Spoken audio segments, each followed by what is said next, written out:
আসসালামু আলাইকুম। 1/0 এটার মান আসলে কি? সো অনেকে বলবেন যে 1/0 এটার মান হচ্ছে ইনফিনিটি। তো এটার পক্ষে দুইটা যুক্তিও দেখানো যায়। একটা যুক্তি হচ্ছে আমরা যদি 1 কে 1 দিয়ে ভাগ করি তাহলে আমরা পাই 1। আমরা যদি আবার 1 কে 0.5 দিয়ে ভাগ করি তাহলে আমরা পাই 2। একইভাবে আমরা যদি 1 কে 0.0001 দিয়ে ভাগ করি তাহলে আমরা পাই 10,000। অর্থাৎ আমরা যত ছোট সংখ্যা দিয়ে ভাগ করব মানটা তত বেশি হবে, এবং আমরা যদি ভাগ করতে করতে একদম জিরোতে চলে যাই তাহলে আলটিমেটলি আমরা ইনফিনিটা পাবো। সো এইটা একটা যুক্তি। এবং আরেকটা যুক্তি হচ্ছে আমাদেরকে আসলে বুঝতে হবে যে ভাগ বিষয়টা কি।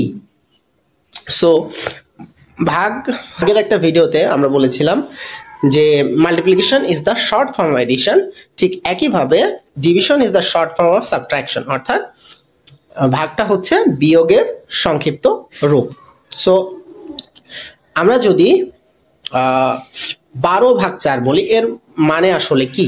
12/4 বলতে বোঝায় 12 থেকে 4 আমরা কতবার বিয়োগ করতে পারি।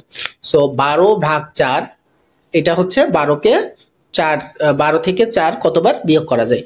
সো 12 - 4 8 হবে একবার, 8 - 4 4 হবে দুইবার, এবং 4 - 4 0 অর্থাৎ 3 বার। সো 12 থেকে 0 পর্যন্ত আসতে আমরা 12 কে 4 দিয়ে 3 বার বিয়োগ করতে পারবো। সো 12/4 এটার অ্যান্সার হচ্ছে 3। সো এইটাই হচ্ছে ভাগ। সো এই সেম থিওরিটি যদি আমরা 1/0 এর ক্ষেত্রে দেখি যে 1/0, সো এর অর্থ কি হবে যে 1 কে 0 দিয়ে কতবার ভাগ করা যায়? সো 1 বিয়োগ করা যায়। So 1 - 0 is 1। আবার যদি করি 1 - 0 is 1, আবার করলে 1 - 0 is 1। অর্থাৎ এই যে প্রক্রিয়াটা এটা কিন্তু আলটিমেটলি শেষ হচ্ছে না, অর্থাৎ এটা অসংখ্য বার করা যাবে, অর্থাৎ অ্যান্সারটা হবে ইনফিনিটি। সো এই দুইটা যুক্তি দিয়ে বলা হয় যে 1/0 হচ্ছে ইনফিনিটি। তবে প্রকৃতপক্ষে 1/0 কিন্তু ইনফিনিটি না। এর পরবর্তী একটা ভিডিওতে আমরা এটা এক্সপ্লেইন করব কেন 1/0 ইনফিনিটি নয়। কোনো একটা সংখ্যাকে যদি তার গুণোত্তক বিপরীত সংখ্যা দিয়ে গুণ করি তাহলে যে অ্যান্সারটা পাই সেটা হচ্ছে 1। যেমন একটা সংখ্যা 5, এটাকে যদি এর গুণোত্তক বিপরীত সংখ্যা অর্থাৎ 1/5 দিয়ে গুণ করি তাহলে আমরা অ্যান্সার পাই 1।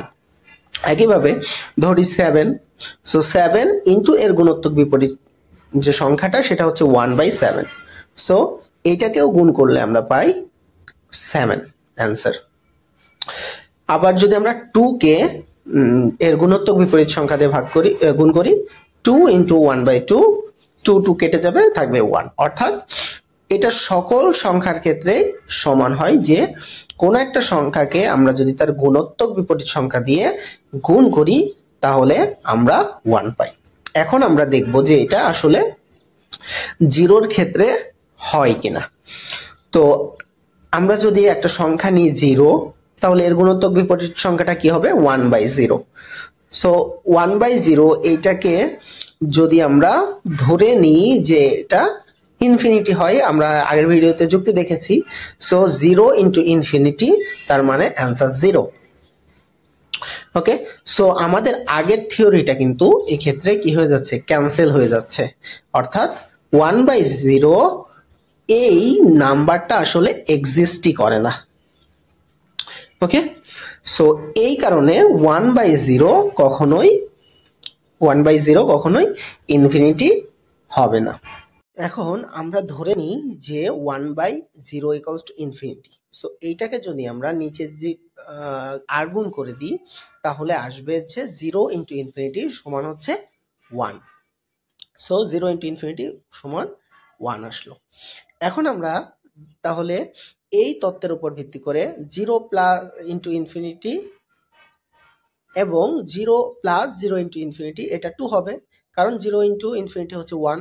তাহলে 0 into infinity plus 0 into infinity এটা হবে 2। সো এই জায়গা থেকে যদি আমরা ইনফিনিটিটা কমন নিই তাহলে হবে 0 প্লাস 0 ইন্টু ইনফিনিটি সমান 2। সো এখন আমরা জানি যে 0 প্লাস 0 হচ্ছে 0, so 0 into infinity equals to 2। So এর আগে আমরা দেখলাম যে 0 ইন্টু ইনফিনিটি হচ্ছে 1, কিন্তু এখন দেখছি 0 ইন্টু ইনফিনিটি হচ্ছে 2। ঠিক একইভাবে 1 হচ্ছে 1, আবার 0 ইন্টু ইনফিনিটি একবার হচ্ছে 2। তার মানে এইটাকে যদি আমরা উপরটাকে যদি আমরা 1 নং সমীকরণ বলি এবং নিচেরটাকে যদি আমরা 2 নং সমীকরণ বলি, এই দুটাকে যদি আমরা কম্পেয়ার করি তাহলে আমরা বলতে পারি 1 ইকুয়ালস টু 2, যেটা আসলে যুক্তিযুক্ত নয়। এই জন্য আমরা বলবো যে 1/0 আসলে ইনফিনিটি হবে না।